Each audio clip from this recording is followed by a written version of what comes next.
Hi, my name is Melissa O'Grady, and I am the owner of iheartDiabetes.com. This video is my top 10 things for a newly diagnosed type 2 diabetic to do when they are first diagnosed with diabetes. So we're going to get right into it today so I can try to make this video as quickly as possible while still giving you a wealth of information.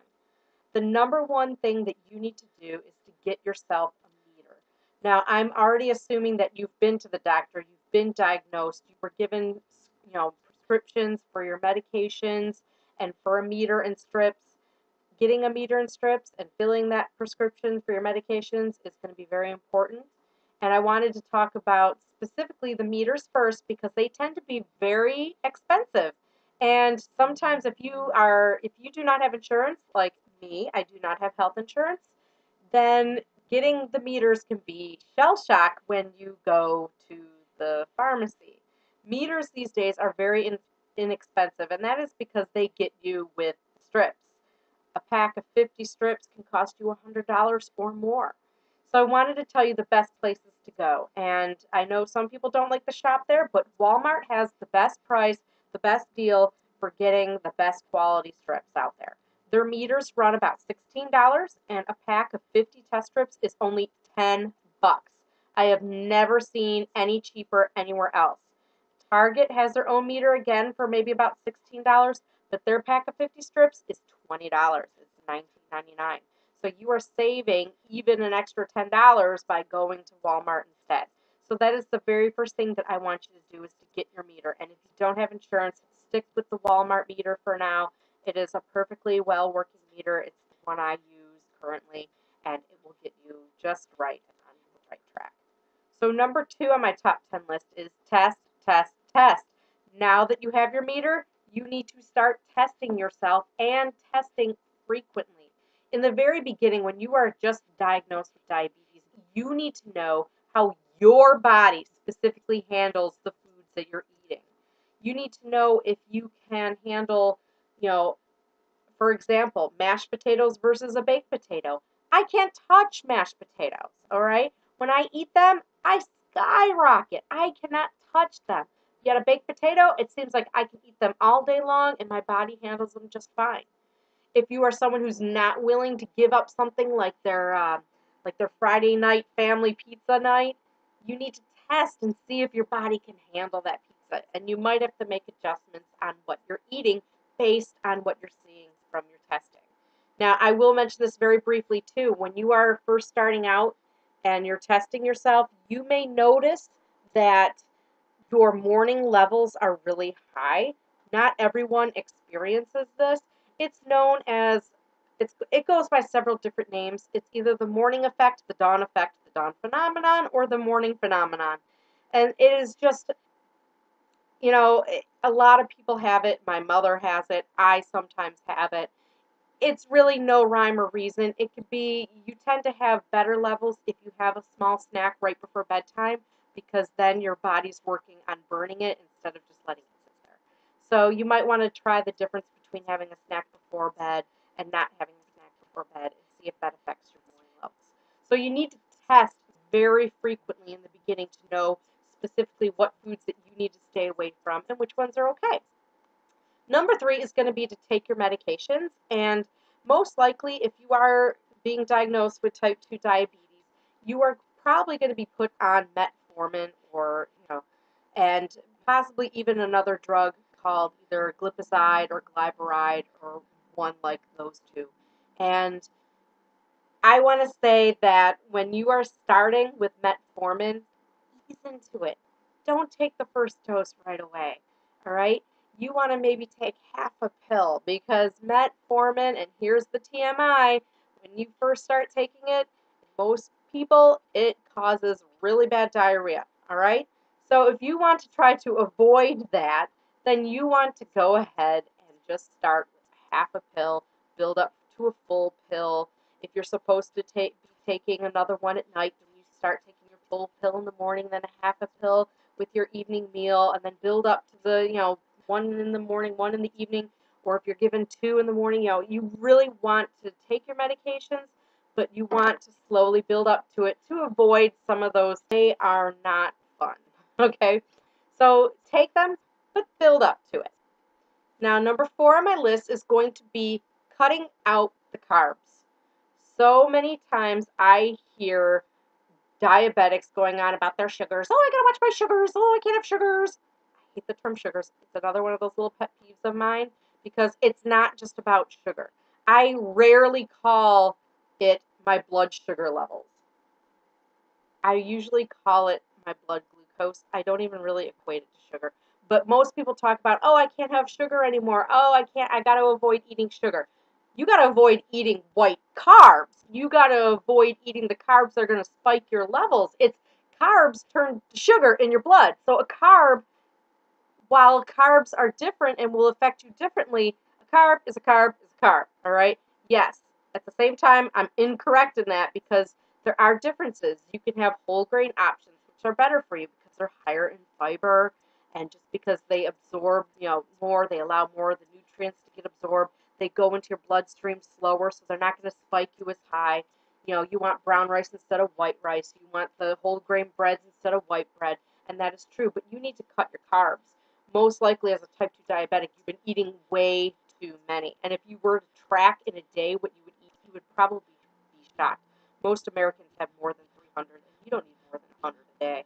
I try to keep between 100 and 120 grams a day.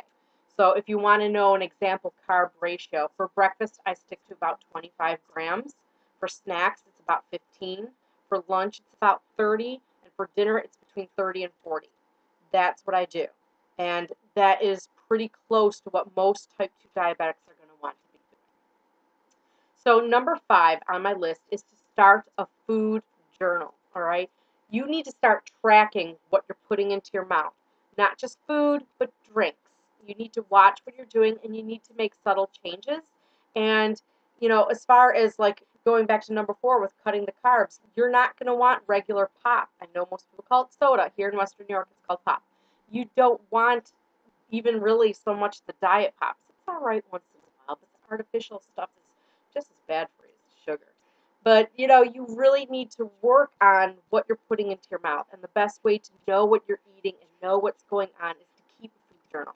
And if you go into a store like Barnes & Noble's, where they have all those clearance books in the front of the store, a lot of the times they have regular generic food and exercise journals, and sometimes they even have a diabetes journal. That is a food journal, an exercise journal, a when to take your medication journal. It's everything. It even has marks where you can write down what your levels were after you ate, because you want to test about 2 hours after every meal. And that, I think it was like under $7. So it's not going to break the bank. And even if you can't afford that, just go to the dollar store and get yourself a spiral notebook. Just start writing down what you're putting in and calculate the calories for a while. Calculate the carbs in it for a while, just to see what you're actually putting in your mouth and see where adjustments can be made. It will really help you in getting your diabetes under control. Now, number 6 is to get moving. You need to start exercising. When our muscles are working with moderate exercise, we burn 20% more of the glucose in our systems. So it's going to help you not only lose weight and use your insulin more properly, but it's also going to help lower your levels on a daily basis every single time that you work out. I've seen my levels go down as much as 100 points from doing a workout, and a low impact workout. Though that 100 points happened when I was first diagnosed and started doing Walk Away the Pounds videos. It would be maybe a 4-mile video, which was an hour-long workout, but it was very low impact, and I would burn 100 points.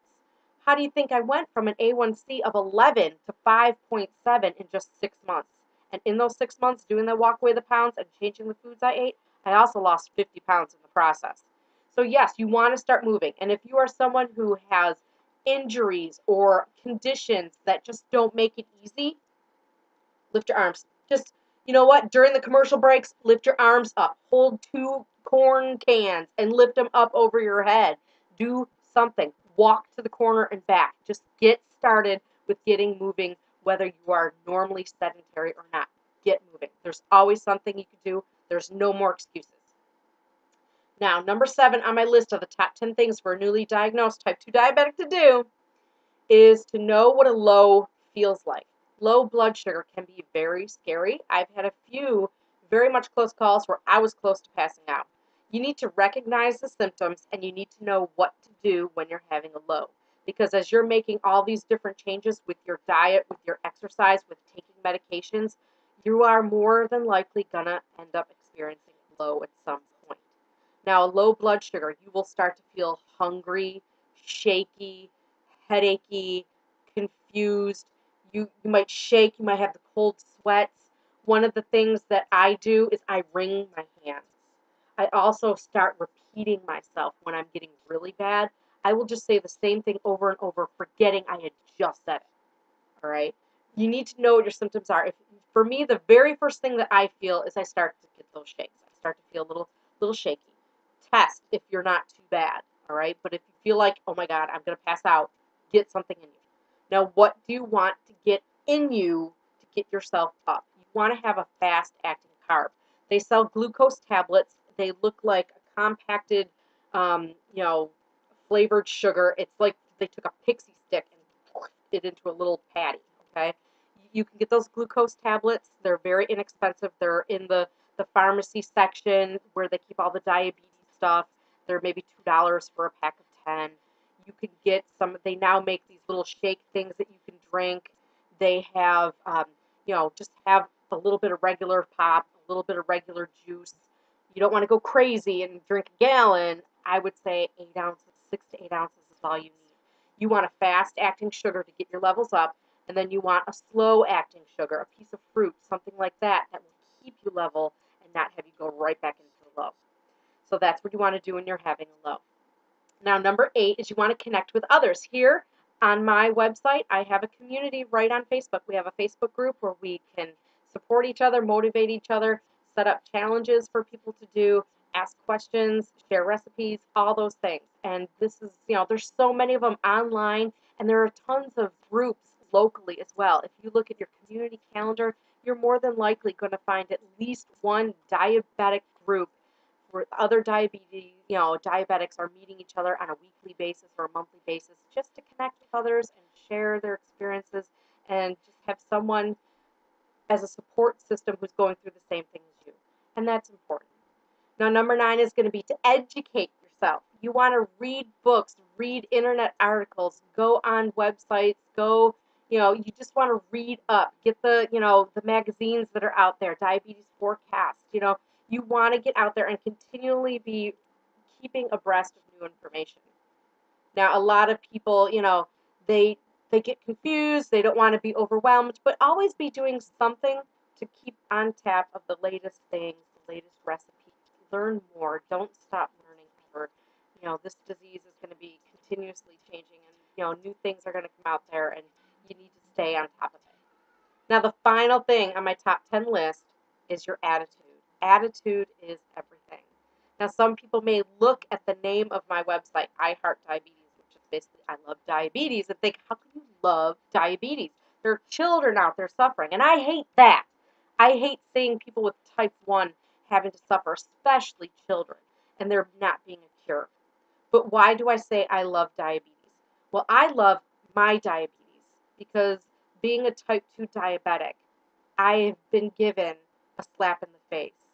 I've been saying, you know what, it's no longer about the what ifs, wondering how are you going to die, what's going to happen to you in the future. It is about knowing that blindness is a real possibility. Losing your feet, losing your hands, losing, your kidneys, a heart attack or stroke. You know that you are accountable for your health. And you know that every single choice that you make every day, every piece of food you put in your mouth, every drink that you drink, every time you exercise or don't exercise, you are being accountable for your health and your future health. And I love being diagnosed as a diabetic because it has been that push to actually change my life and to try to live a healthy lifestyle now so that I will always be living a healthy lifestyle. Before I knew I was a diabetic, I was 225 pounds, and in my 5'1" frame, it really showed. I was a size 22 in my wedding dress that year, and I just rewatched that tape recently, and I just thought how huge I looked, how horrible. And back then, didn't care. I was making plates of nachos that probably had 2,000 calories in them. I was eating hamburger helper and other junk because it was cheap, and I was just not just sitting on the couch. I wasn't doing anything to be healthy. And now I live a much healthier, active lifestyle. I go through phases where I'm not perfect. No one is perfect. Ever since I was diagnosed, I had, after that A1C of 11, my A1C has been between a 5.1 and like a 6.2 for 10 years, except for 6 months ago when it sucked and I went back up to a 10 because I had an injury and I felt depressed and I just didn't care and I started eating bad and stopped working out because, oh, my ankle hurts. I can't do it. I'm on crutches. I can't move. And what happened? Some of my weight came back on. My levels shot back up. And you know what? At the time, I had gotten off my medications and I wasn't even testing. So I had no idea it was that bad because I let my attitude shift from the positive to the negative. And look what happened to me in such a short amount of time. In 6 months, it went to hell. And now I'm getting back. And now my levels, when I'm testing, I'm in the 80 to 120 almost all the time now because I'm taking care of myself because I care. I stopped caring for a while, and that sucked. And when you have a positive attitude about it and you don't see it as a death sentence, but you see it as a wake-up call, then it will be so much better for you because instead of looking down at it, you have that positive attitude and you make those right choices and you live that healthy life and you just love who you are. I may be chubby. I may still be, between a size 13 and a 14. I may never lose all the weight and be a skinny mini, but damn, I love myself. I love my diabetes and how it's making me live my life. And that's what I want for you too. So I hope you enjoyed this top 10 video. I'm sorry it's so long. I hope you stayed with me through the whole thing. Please leave a comment. Please, go ahead, let me know what you think. And if you have any questions, feel free to ask because I am here for you. I've been a diabetic for 10 years and I have now made it my mission to help others in the same boat as me. All right? So I hope to see you soon. Have a lovely day, everyone. Bye-bye.